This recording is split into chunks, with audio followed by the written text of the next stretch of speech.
Jake Torres pulled his thermal hood tighter against the howling wind as he trudged through knee-deep snow toward his research camp.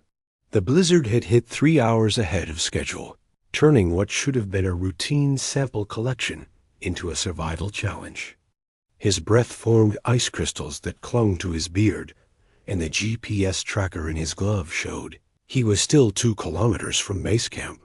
The storm was unlike anything he had experienced in 5 years of Arctic research. The wind carried an otherworldly quality, almost singing through the peaks of the mountain range. Jake had been studying climate patterns in this remote region for months, but tonight felt different.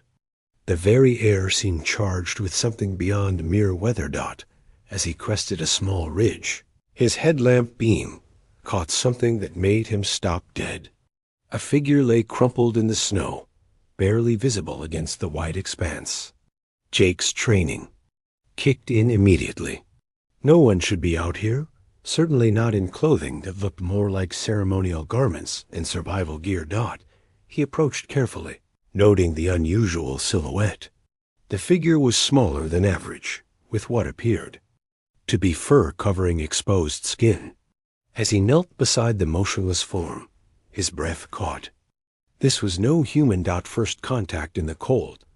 The creature before him was undeniably female, with delicate features that seemed almost human, except for the pointed ears and the fine, silvery fur that covered her visible skin. Her clothing was torn, revealing more of that beautiful fur beneath, and her breathing was shallow but steady. Most striking were the subtle markings around her eyes, intricate patterns that seemed to glow faintly, even in the harsh wind. Jake had read reports about unconfirmed alien contacts, but seeing one in person was entirely different. Her beauty was undeniable, even unconscious and half-frozen. Something about her vulnerable state triggered every protective instinct he possessed. Without hesitation, he gathered her into his arms. She was lighter than expected, her body radiating a warmth that seemed impossible given her condition. The touch of her fur against his gloved hands sent an unexpected shock through him, soft and luxurious despite the ice crystals clinging to it. The trek back to his tent became a race against time. Jake pushed through the deepening snow, the alien girl cradled against his chest, her occasional soft sounds of distress driving him forward faster than safety would normally allow. Sanctuary in canvas and warmth. His research tent was a modified Arctic shelter designed for extended solo expeditions. Inside, the space heater had maintained a comfortable temperature, and Jake quickly laid the mysterious girl on his sleeping platform. Under the warm LED lighting, he could see her more clearly. She was breathtaking. Her fur was the color of fresh snow with hints of silver, and her features combined the best of human beauty with something wild and exotic. Her clothing, what remained of it, appeared to be made from materials he could not identify, with intricate embroidery that suggested high craftsmanship. Jake began the careful process of warming her. He removed her damaged outer garments, revealing more of her stunning form. Her body was perfectly proportioned, the fur covering her skin in patterns that emphasized rather than concealed her feminine curves. The sight of her made his pulse quicken in ways that had nothing to do with the rescue situation. As he worked to stabilize her temperature, she began to stir. Her eyes opened slowly, revealing irises of the most incredible amber color Jake had ever seen. When their gazes met, something electric passed between them, the awakening and misunderstanding. Easy, Jake said softly, placing a gentle hand on her shoulder. You're safe now. She sat up with surprising grace, her amber eyes never leaving his face. When she spoke, her voice was musical, with an accent unlike anything from Earth. You helped me? You were dying in the snow, Jake replied, offering her his spare thermal shirt. I couldn't leave you out there. She accepted the clothing, but seemed more interested in studying him than covering herself. Her gaze was intense, almost predatory, and Jake found himself responding to it in ways that made him shift uncomfortably. "I am Naya," she said finally, pulling on the shirt. The garment was oversized on her smaller frame, but somehow made her look even more appealing. "You have shown me kindness when you could have left me to freeze." "It's what anyone would do," Jake said, though he knew that was not entirely true. Something about her drew him in ways he could not explain. Naya moved closer to him, her movements fluid and purposeful. "On my world, such an act creates bonds. You saved my life, shared your warmth. This makes you." She paused, searching for words important to me. The claiming of the nest Jake offered her his sleeping bag, thinking she needed rest to recover. What happened next caught him completely off guard. Naya accepted the sleeping bag, but instead of simply using it, she began arranging it carefully in the center of the tent. She smoothed it out, fluffed the pillow, and then settled herself in the middle with a satisfied expression. "Thank you for our nest," she said, patting the space beside her expectantly. "Our nest?" Jake asked, confused. "You offered your sleeping place, your warmth. This is how bonding begins among my people. We share the nest, share warmth, and—" her amber eyes glowed with unmistakable desire. "Share ourselves?" Jake felt heat rise in his chest. The way she looked at him, the implication in her words, the sight of her beautiful form, curled invitingly in his sleeping bag. It was almost overwhelming. "I think there might be a misunderstanding," he began, though part of him desperately wanted there not to be. Naya tilted her head, ears twitching with concern. "You do not find me attractive? Your scent says otherwise." Jake's face burned. Could she actually smell his arousal? The thought was both embarrassing and incredibly arousing. Growing heat in the frozen wilderness. "It's not that," Jake said quickly. "You're beautiful. It's just, we barely know each other." Naya's expression brightened. "Then we learn. This is good. Bonding should include discovery." She patted the sleeping bag again, more insistently this time. The tent suddenly felt much warmer, and not just from the heater. The storm raged outside, but inside, Jake found himself drawn to this incredible alien woman who seemed to want him as much as he was beginning to want her. "Where I come from," Jake said carefully, "we usually take these things slower." "Slower?" Naya seemed to consider this. "Your people mate for seasons, not just the heat cycle?" The direct question made Jake's pulse race. "Something like that." "Interesting," she murmured, moving to the edge of the sleeping bag. "Then we have time to explore properly." She began removing the thermal shirt he had given her, revealing her stunning form once again. The fur covering her body seemed to shimmer in the tense lighting, and Jake found his resolve weakening rapidly. "Show me how your people begin bonding," she said, her voice dropping to a husky whisper that sent shivers through him. The pull of desire Jake knew he should maintain professional distance, should focus on the survival situation and getting help. But the way Naya looked at him, the genuine warmth in her amber eyes, the undeniable attraction crackling between them, it was becoming impossible to resist. The storm outside seemed to be intensifying, cutting them off from the outside world. Inside the tent, with this beautiful alien woman offering herself to him so openly, Jake felt his careful control beginning to slip. "Naya," he said, his voice rougher than intended, "are you sure about this?" Her answer was to reach for him, her fingers tracing along his arm with surprising gentleness. "You saved me from the cold. Now save me from the loneliness." The touch of her fur-covered fingers against his skin sent electricity through his entire body. Jake found himself moving closer, drawn by forces he could not fully understand or resist not, as the blizzard raged around their small shelter.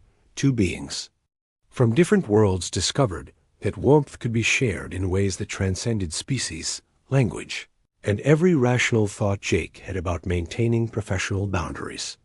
The night was young. The storm was fierce. And Jake Torres was about to learn that sometimes the most dangerous rescues were the ones that rescued you right back in the glow of the tent's heater. With snow piling against the walls and wind howling like something alive, Jake reached for Naya, and she reached for him, beginning a bond that would challenge everything either of them thought they knew about love, survival, and the heat that could bloom even in the coldest wilderness. Secrets revealed in intimate darkness, the storm continued its relentless assault on the tent as Jake and Naya lay close together in the warmth of his sleeping bag. Her fur was incredibly soft against his skin, and he found himself stroking it, gently, marveling at how it seemed to respond to his touch with subtle color shifts. "Your world," Jake whispered, his lips close to her pointed ear. "Tell me about it." Naya nestled closer, her breath warm against his neck. "Kithara is a world of eternal winter, but beautiful beyond your imagination. Crystal forests that sing in the wind, aurora that dance across 3 moons, and my people who have adapted to thrive in the cold." Her hand traced patterns on his chest as she spoke, and Jake felt his heart racing at her touch. "We are called the Veridani. We bond for life, choosing our mates through trials of courage and compatibility. And you're here because?" Jake asked, though he sensed pain in her story. Naya's expression darkened, her amber eyes reflecting something. "Haunted, because I refused a bond that was chosen for me, not by me." The hunter's shadow she pulled back slightly to look directly into his eyes. "His name is Korvac. He is powerful among our people, with strength and influence that my family desired. But he is also cruel, possessive. He sees mates as trophies to be claimed, not partners to be cherished." Jake felt a protective anger rising in his chest. "So you ran." "I escaped," Naya corrected, her voice gaining strength. "I stole a transport pod and fled to the nearest habitable world.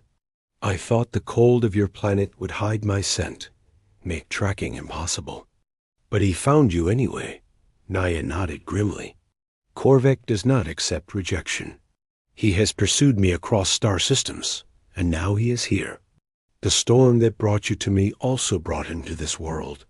Jake sat up, suddenly alert. "How do? You know, I can smell him on the wind. Faint, but growing stronger. He landed somewhere to the north, perhaps an hour ago."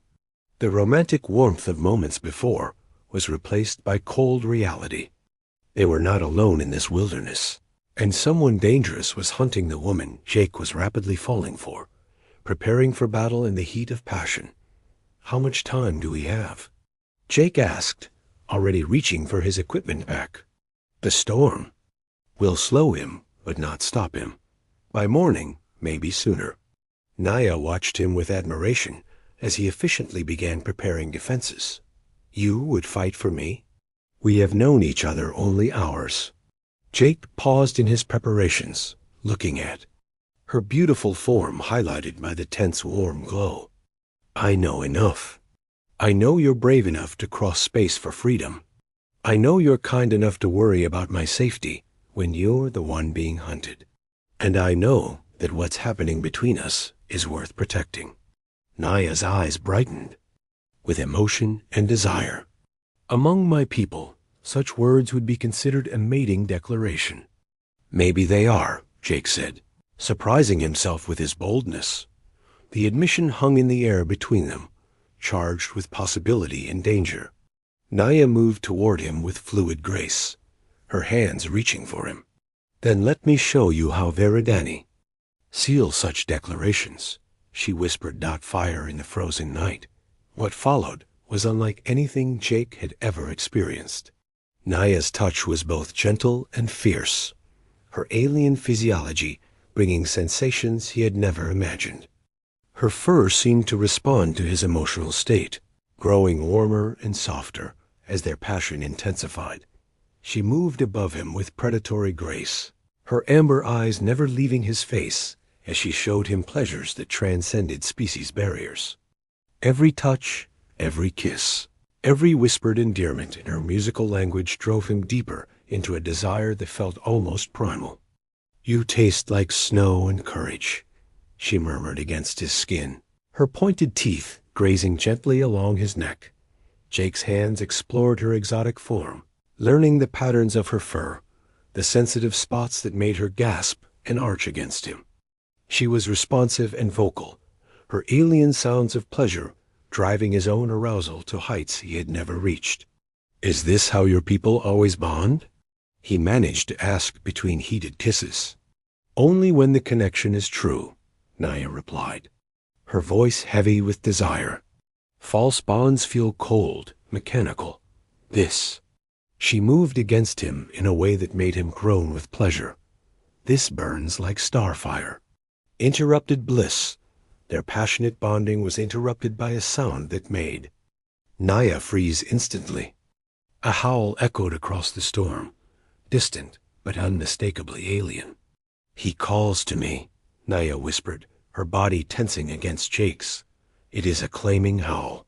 He announces his presence and demands my submission." Jake felt rage flood through him at the thought of anyone demanding anything from this incredible woman. What does it mean? By the laws of my people, I must respond or be taken as a runaway. If I do not submit willingly, he has the right to use force. And if someone else claims you first? Naya's eyes widened with understanding and hope. Then he must defeat that person in combat for the right to me.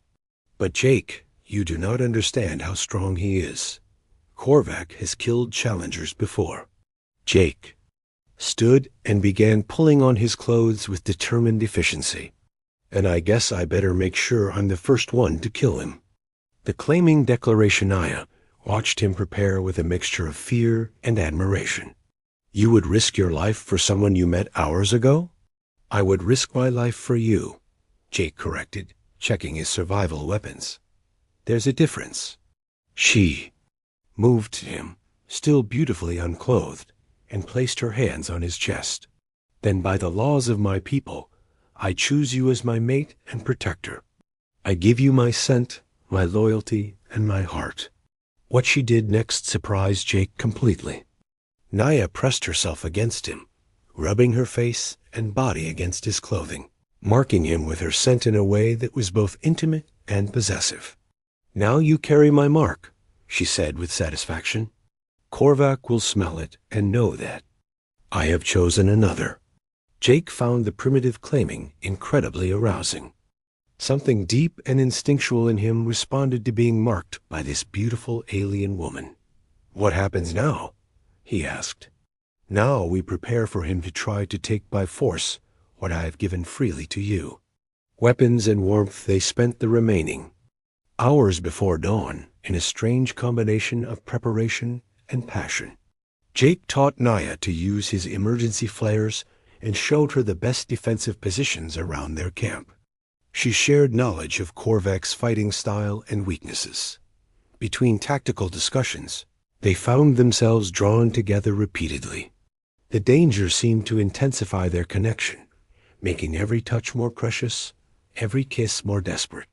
"If something happens to me," Jake said during one of their heated embraces, "promise me you'll run. Don't let him take you." "If something happens to you," Naya replied fiercely, "I will kill him myself. Veridani females are not helpless prey." Her declaration was punctuated by another howl, closer this time. The storm was beginning to weaken, and with the clearing weather would come their greatest test. The approaching dawn as the first hints of dawn began to filter through the storm clouds. Jake and Naya lay entwined in the sleeping bag, both knowing that their night of passion might be their last.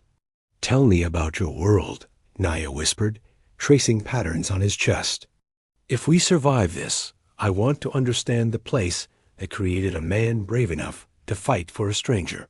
Jake told her about Earth, about his research, about the loneliness that had driven him to seek solitude in remote places. He realized, as he spoke, that the loneliness had vanished completely in her presence. "I was searching for something," he admitted. I just never knew what until I found you. Naya's response was a kiss that tasted like starlight and promises.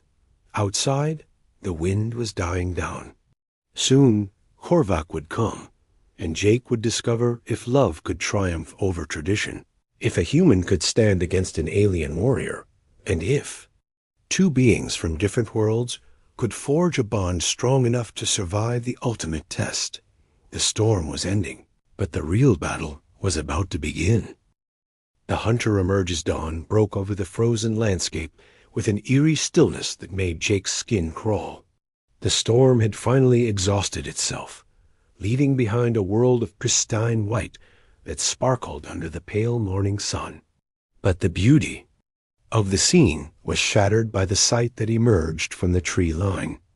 Korvac was everything Naya had described, and worse. He stood nearly 7 feet tall, his massive frame covered in dark fur marked with silver battle scars.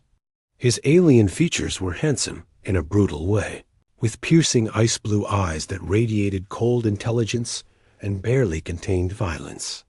He wore armor that seemed to be crafted from some kind of metallic scales, and carried weapons that hummed with energy Jake didn't recognize. Behind him came 3 other Veridani warriors, smaller but no less dangerous looking. They spread out in a hunting formation that spoke of military precision and deadly intent. So the little runaway has found herself a pet human. Korvac's voice carried easily across the snow, his accent thick, but his English surprisingly good. How amusing. Jake stepped out of the tent, his survival rifle in hand, though he suspected it would be little match for alien technology. Naya emerged beside him, her fur bristling with anger and defiance. "I am no longer yours to command, Korvac," she called back, her voice steady despite the danger. "I have chosen my mate according to the old laws." The challenge issued Korvac's laugh was like ice breaking. "This soft creature? This is what you choose over me?" His gaze fixed on Jake with obvious contempt. "I smell your coupling on him. You would debase yourself with an inferior species, rather than accept the honor I offer?" Jake felt his temper flare. The lady made her choice. Honor it and leave. "Human," Korvac began advancing slowly, his warriors flanking him. "You do not understand what you have stepped into. Naya is promised to me by blood contract. Her family owes debts that only this union can settle. She cannot simply run away like a spoiled child." "Watch me," Naya snarled, moving to stand beside Jake. "I owe nothing to traditions that would sell me like property." Korvac's expression darkened dangerously. "Then by combat law, I challenge your chosen mate. When I defeat him, you will submit willingly or be taken by force." "Preparing for war. Accepted," Jake said immediately, ignoring Naya's sharp intake of breath. "Jake, no," she whispered urgently. "He has killed dozens of challengers. His strength is legendary, even among our warriors."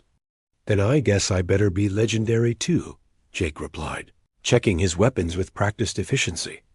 Korvac seemed amused by Jake's acceptance. "You have courage, human. I will grant you that.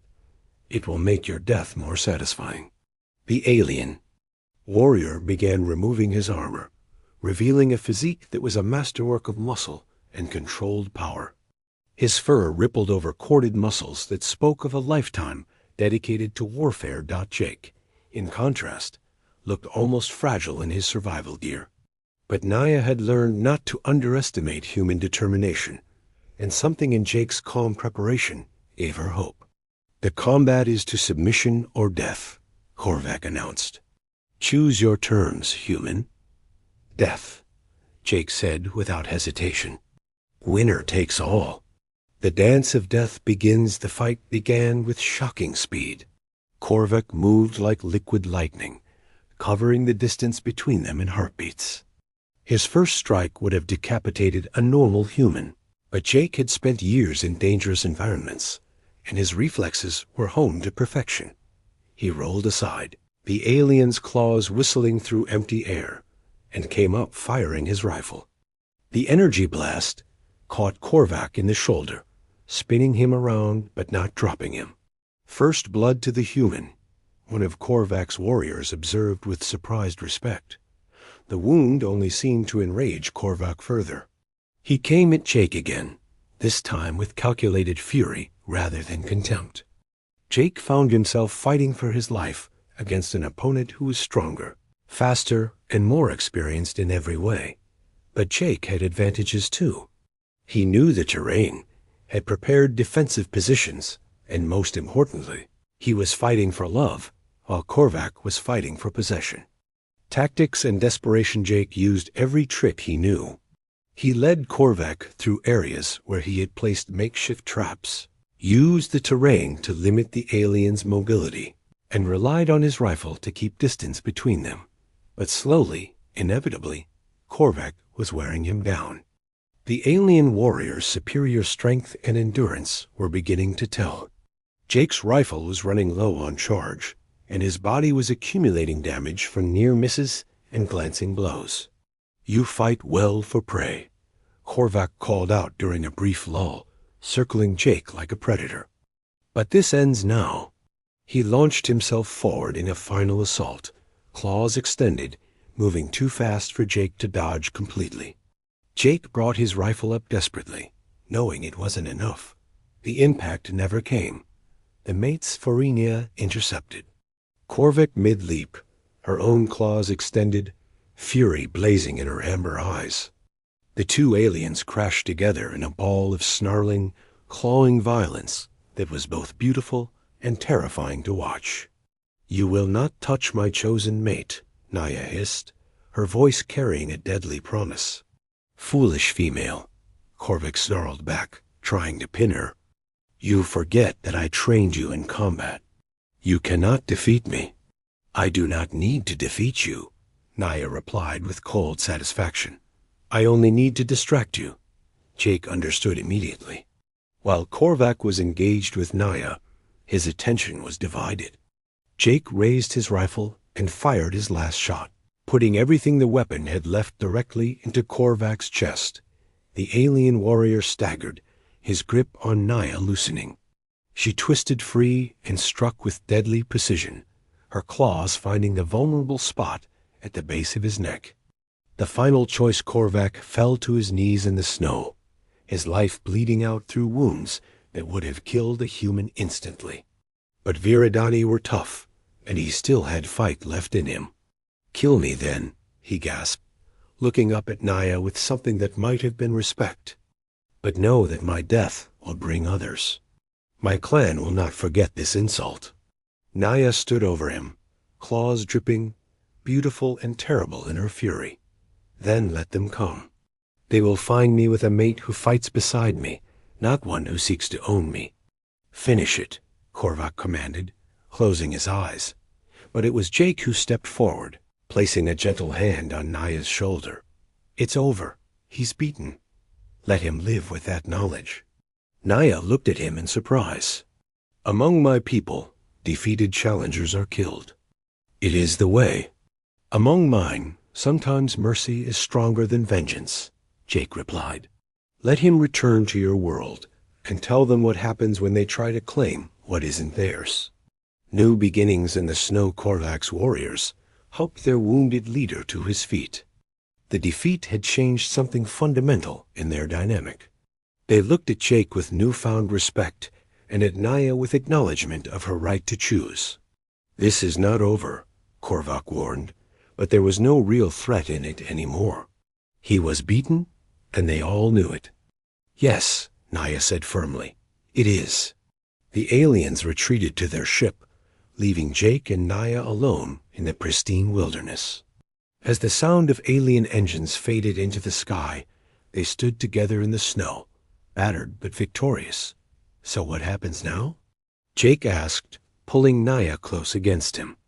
"Now we begin," she replied, nuzzling against his neck. "We have fought for our right to be together. Now we discover what that means. Love in the frozen paradise." They returned to the tent, but it no longer felt like a temporary shelter. It felt like home. As they settled back into their shared sleeping bag, Both wounded but alive, Jake realized that his solitary life of research was over. "Will you be happy on a world so different from yours?" he asked, stroking her beautiful fur.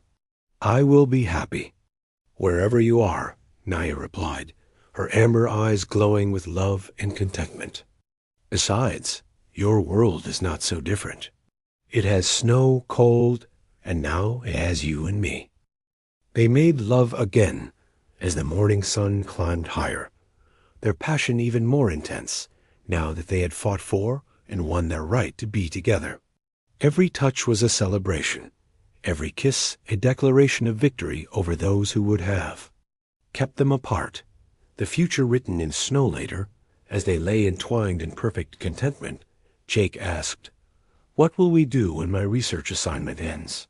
Naya smiled mysteriously. "I may have mentioned that I stole a transport pod. It is hidden not far from here, equipped with technology your people have never seen.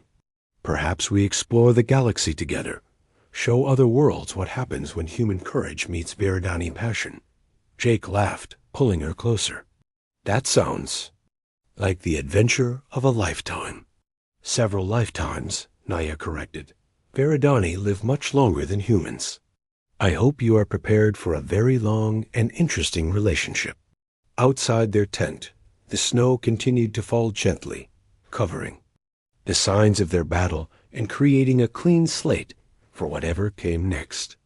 Two beings from different worlds had found love in the most unlikely place, fought for it against impossible odds, and won the right to write their own destiny among the stars dot in the warmth of their shared bed, surrounded by the cold beauty of an alien winter.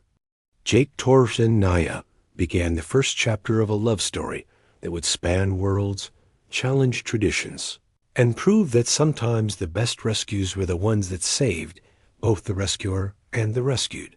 The storm had passed. The battle was won, and their future stretched ahead of them like an unwritten page in the snow, waiting for them to fill it with adventures, passion, and a love that had already proven stronger than the forces that tried to tear them apart. The end.